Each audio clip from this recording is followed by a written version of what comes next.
الحمدللہ الحمدللہ وکفی وسلام علی عبادہ الذین اصطفی اما بعد فاعوذ باللہ من الشیطان الرجیم بسم اللہ الرحمن الرحیم وعادا وثمودا وقد تبین لکم من مساکنہم وزین لهم الشیطان اعمالهم فصدهم عن السبیل وکانوا مستبصرین۔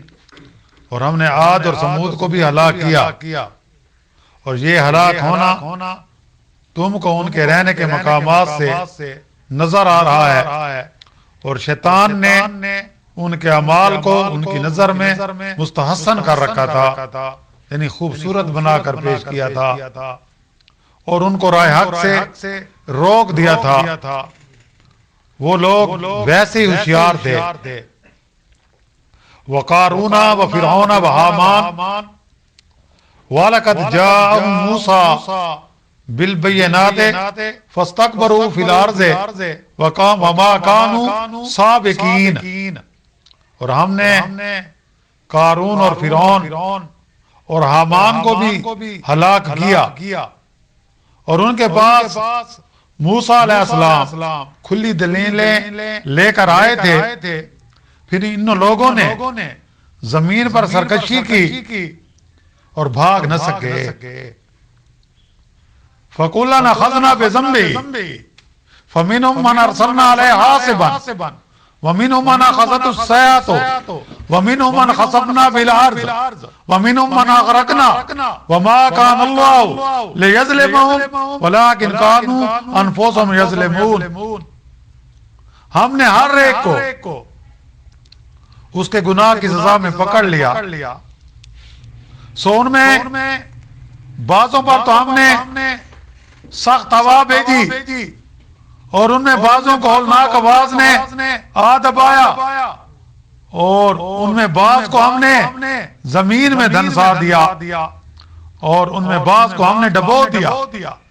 اور اللہ ایسا نہ تھا کہ ان پر ظلم کرتا، لیکن یہی لوگ اپنے اوپر ظلم کیا کرتے تھے۔ سبحان ربک رب العزت عما یصفون وسلام علی المرسلین والحمد للہ رب العالمین۔ اللہم صلی علی سیدنا محمد وعلی آلہ وصحبہ وسلم۔ پارہ 20واں سورۃ العنکبوت کی آیات مبارکہ 38، 39 اور 40 کی تلاوت کی گئی ہے، اور ساتھ ترجمہ بھی کیا گیا ہے۔ جیسا کہ ہمارا گزشتہ درس میں قوم شعیب کا ذکر ہوا تھا کہ وہ ایک تو شرک کرتے تھے، اور دوسرا ناپ تول میں کمی کرتے تھے، یعنی تجارت میں دھوکہ بازی کرتے تھے، فراڈ کرتے تھے، تو اللہ نے ان کو بھی تباہ و برباد کر دیا۔ اب اس کے بعد قوم عاد اور سمود کی ہلاکت کا ذکر فرمایا گیا ہے۔ قوم عاد جو بڑے قداور تھے، بڑے طاقتور تھے، ملک و مال کے مالک تھے، مگر شرک اور بت پرستی میں مبتلا تھے، جن کی ہدایت کے لیے حضرت ہود علیہ السلام کو پیغمبر بنا کر انہیں بھیجا گیا تھا، مگر انہوں نے اپنے پیغمبر سے سرکشی کی اور بالآخر تباہ اور برباد کر دیے گئے۔ اسی طرح قوم سمود بھی بہت پرانی عرب قوم تھی، جن کی طرف حضرت صالح علیہ السلام کو پیغمبر بنا کر بھیجا گیا تھا، لیکن جب قوم نے سرتابی کی، اپنے پیغمبر کی ہدایات کو نہ مانا، تو پھر ان کو بھی نیست و نابود کر دیا گیا۔ آگے عبرت کے لیے بتلایا گیا کہ ان کی ویرانی اور ان کی بربادی کے آثار، ان کے رہنے کے مقامات اب تک ظاہر ہیں، اب تک موجود ہیں، کیونکہ ان ہلاک شدہ بستیوں کے کھنڈرات اور ان کے نشانات حجاز سے شام کو آتے جاتے دکھائی دیتے ہیں، یعنی جو حجاز سے شام کا سفر کرتے ہیں تو راستے میں یہ کھنڈارات موجود ہیں. پھر یہ حالات خدا کو وہاں کوئی جہل اور نادان نہ تھے، اپنے دنیا کے کاموں میں بڑے ہوشیار تھے، اپنے نزدیک بڑے عقل مند بنتے تھے. گویا آج کل کی اصطلاح میں اپنے وقت کے بڑے ترقی یافتہ لوگ تھے. اس لیے یہ نہیں کہا جا سکتا کہ شیطان ان کی آنکھوں پر پٹی باندھ کر اور ان کی عقل کو سلب کر کے اپنے راستے پر کھینچ کر لے گیا. نہیں، انہوں نے خوب سوچ سمجھ کر دیکھتی آنکھوں شیطان کے پیش کیے راستے کو اختیار کیا، جس میں انہیں بظاہر بڑی لذتیں اور بڑے منافع نظر آتے تھے، اور انبیاء کے پیش کیے اس راستے کو چھوڑ دیا جو انہیں خشک بدمزہ اور اخلاقی پابندی کی وجہ سے تکلیف دہ نظر آتا تھا. آگے بتلایا گیا کہ قارون، فرعون اور حامان نے سرکشی پر کمر باندھی تھی، تو اللہ تعالیٰ نے موسیٰ علیہ السلام کو ان کی ہدایت کے لیے بھیجا. انہوں نے اللہ کا پیغمبر ہونے کے ناطے ایسی صاف اور کھلی نشانیاں پیش کی جنہیں دیکھ کر کسی کو ان کے پیغمبر ہونے پر شبہ نہیں کرنا چاہیے تھا. لیکن منکرین کو اپنی قوت، اپنی دولت اور اپنی حشمت کے آگے کچھ نہیں دکھائی دیتا تھا. فرعون مصر کا بادشاہ تھا، اتنا مغرور اور متکبر تھا کہ خدائی دعویٰ کر بیٹھا. حامان اس کا وزیر تھا، جس نے کہا کہ فرعون کے ہاں سے مجھے کیا نہیں ملتا، میں دوسرے کی جانب کیوں دیکھوں. اور قارون اگرچہ بنی اسرائیل میں سے تھا، حضرت موسیٰ علیہ السلام کی قوم میں سے تھا، بظاہر موسیٰ علیہ السلام کو نبی مان چکا تھا، لیکن مال و دولت والا تھا.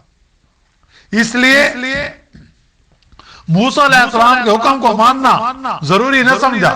جس طرح آج کل مال و دولت والے لوگ، بڑے بڑے عہدوں والے لوگ مذہب کو ترجیح نہیں دیتے، اپنے آپ کو لبرل کہتے ہیں بڑے فخر کے ساتھ، اور اپنی مرضی سے اسلام کی پھر تشریح بھی کر لیتے ہیں. تو وہ بھی ایسا سمجھو ایسا تھا کہ وہ کیا کہتا تھا، میری دولت مجھے سب مصیبتوں سے بچا لے گی. لیکن ان میں سے کوئی بھی اللہ کی گرفت سے نہ بچ سکا. جب اللہ کی پکڑ میں آئے تو ان کو مال و دولت، ان کی بادشاہت، ان کے اختیارات، ان کی پاور، ان کی حکومت ان کو نہ بچا سکے. نہ جا اس کے تحمل پر کہ بے ڈب ہے گرفت اس کی، ڈر اس کی دیر گیری سے کہ سخت انتقام اس کا. جب انسان اللہ کی پکڑ میں آتا ہے پھر اس کے لیے تمام دروازے بند ہو جاتے ہیں. اللہ تعالیٰ ہم سب کو محفوظ رکھے اور اللہ تعالیٰ ہمیں اپنی رحمت میں رکھے. اور اس طرح ان پر عذاب مسلط ہوا. بعض کو ہیبتناک گرج اور کڑک نے تباہ کر دیا. مختلف قوموں میں مختلف قسم کے اللہ نے عذاب بھیجے تاکہ آنے والی عبرت حاصل کرے. بعض کو اپنے خزانوں کے زمین میں دھنسا دیا جیسا کہ قارون کو، اور بعض کو پانی میں ڈبو کر ختم کر دیا جیسے حضرت نوح علیہ السلام کی قوم. آخر میں بتلایا گیا کہ اللہ کا کام ظلم کرنا نہیں ہے، اللہ ظالم نہیں ہے. اللہ تعالیٰ کی یہ شان نہیں ہے کہ کوئی بے موقع یا انصافی کا کام کرے.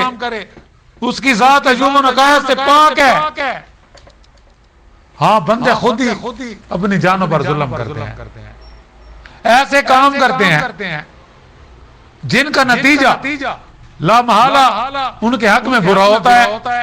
جب قانون خداوندی کا اعلان معتبر ذرائع سے کر دیا گیا تو نہ کسی کو لا علمی کا عذر رہا، اور ظاہر ہے کہ اعلان کے بعد جو کوئی خلاف ورزی کرے گا اس کی سزا جو مقرر ہو چکی ہے وہ ملے گی.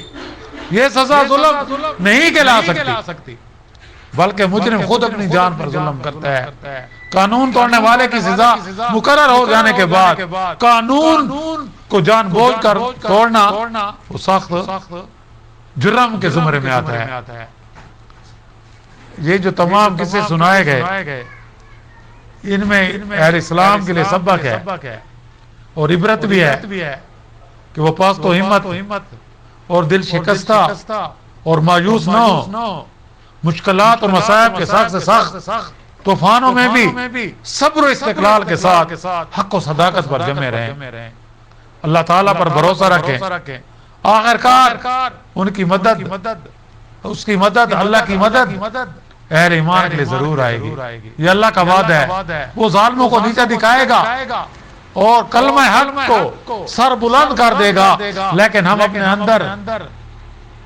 اندر ایسا ایمان تو پیدا کریں، ہم اپنے اندر اللہ کے ساتھ ایسی محبت تو پیدا کریں، اور دوسری طرف ان ظالم کفار مکہ کو بھی خبردار کیا گیا کہ تم جو اپنی دانست میں مسلمانوں کا کلہ کما کر دینے پر تلے ہوئے ہو اور ان پر ظلم و ستم ڈھا رہے ہو، تم کو جو تمہاری بغاوت، تمہاری سرکشی، تمہارا ظلم و ستم پر تمہیں نہیں پکڑا گیا تو اللہ تعالیٰ نے تمہیں مہلت دے رکھی ہے، اور تم اس کا مطلب یہ سمجھ بیٹھے ہو کہ سرے سے کوئی طاقت انصاف کرنے والی موجود نہیں ہے۔ اور آج بھی کفر جو ہے، آج بھی کفر اہل اسلام کو مٹانے پر تلا ہوا ہے۔ وہ یہ سمجھتے ہیں کہ ہم سپر پاور ہیں، ہمارے پاس ٹیکنالوجی ہے، لیکن وہ وقت دور نہیں جب ان کی ٹیکنالوجی بھی کام نہیں آئے گی۔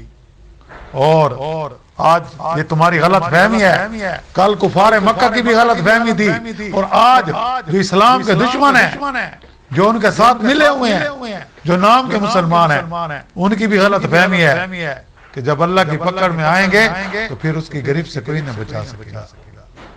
اگر تمہاری سرکشی اور بغاوت کا یہی عالم رہا تو تم بھی اسی انجام سے دوچار ہو کر رہو گے جو انجام تم سے پہلے قوم یعنی حضرت نوح علیہ السلام، حضرت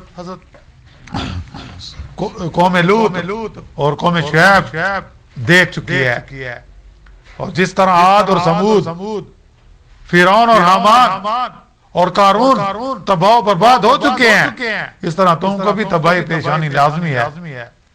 اب انشاءاللہ آگے جو ہے شرک کی مذمت اور مشرکین کے عقائد کے بارے میں ذکر ہوگا۔ اللہ تعالی ہمیں قرآن اور سنت کی سمجھ عطا فرمائے اور بقیہ زندگی جو ہے ہمیں قرآن و سنت کے مطابق گزارنے کی توفیق عطا فرمائے، ہم سب کے صغیرہ کبیرہ گناہ معاف فرمائے، اور ہم سب مسلمانوں کا خاتمہ ایمان پر فرمائے۔ واخر دعوانا ان الحمدللہ رب العالمین۔ ربنا آتنا فی الدنیا حسنۃ وفی الآخرۃ حسنۃ وقنا عذاب النار وادخلنا الجنة مع الأبرار یا عزیز یا غفار یا رب العالمین۔ ربنا تقبل منا انك انت السميع العليم وتب علينا انك انت التواب الرحيم۔ صلی اللہ تعالی علی خیر خلق محمد وآلہ وصحبہ اجمعین برحمتک یا رب۔